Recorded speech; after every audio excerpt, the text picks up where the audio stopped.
ഇത് സാധാരണ മലയാളത്തിൽ സംഭവിക്കാത്തൊരു സായനമാണ് നമുക്കിന്ന് ഇവിടെ ഉണ്ടായിരുന്നത്. ആന്തോളജി വിഭാഗത്തിൽ സിനിമകൾ അപൂർവമായിട്ടും ഉണ്ടാകും. പക്ഷെ നമുക്ക് ആരുടെ മുമ്പിലും ധൈര്യമായിട്ട് പറയാവുന്ന ഒരു ആന്തോളജി ആയിരിക്കും ഇത് മലയാള ഭാഷയെ സംബന്ധിച്ചിടത്തോളം. മനോരഥങ്ങൾ എഴുത്തുകാരൻ്റെ മനോരഥത്തിൽ കയറിപ്പോകുന്നതാണ്, കാഴ്ചകളാണ് നമ്മൾ കാണുന്നത്. അതിനേക്കാളും വലിയ ചേർന്നൊരു പേരും ഉണ്ടാവാൻ സാധ്യത കുറവാണ്. എന്നെ സംബന്ധിച്ചിടത്തോളം ഞാൻ വളരെ വ്യക്തിപരമായിട്ട് MTയുടെ അടുപ്പമുള്ള ഒരാളാണ്. ഒരുപാട് കാര്യങ്ങൾ അതിനെപ്പറ്റി പറയാനുണ്ട്. പക്ഷേ അദ്ദേഹത്തിൻ്റെ ഒരു വളരെ പ്രത്യേകത എനിക്ക് ഇപ്പോഴും മനസ്സിലാകാത്തത്, അത്ഭുതപ്പെടുത്തുന്നത് അദ്ദേഹത്തിലുള്ള ചെറുപ്പമാണ്.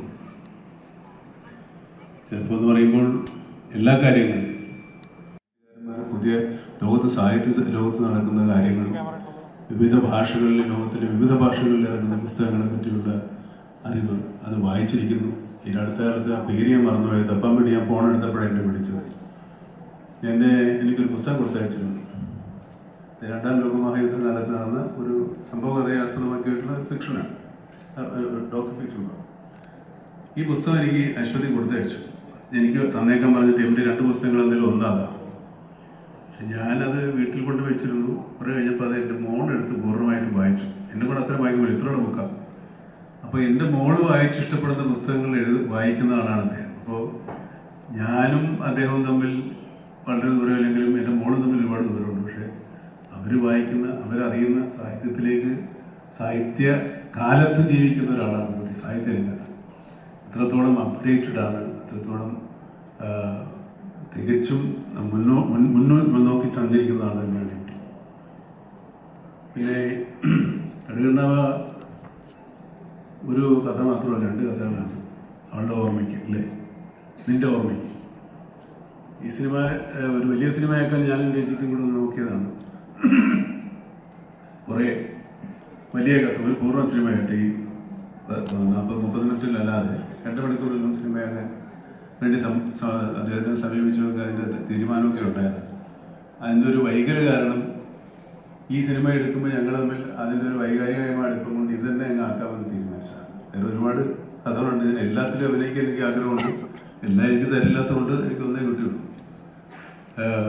അതാണ് കടുകണ്ണാവ നിന്റെ ഓർമ്മയ്ക്ക്.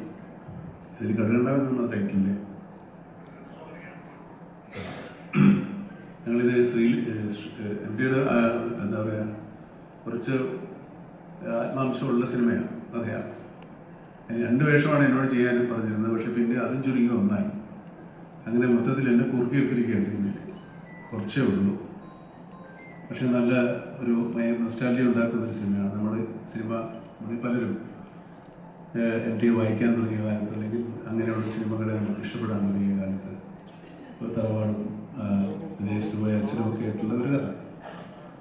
അത് രഞ്ജിയാണ് ഡയറക്റ്റ് ചെയ്തിരിക്കുന്നത്. ഞങ്ങൾ സിലോണിലൊക്കെ പോയി ഷൂട്ട് ചെയ്തതാണ്.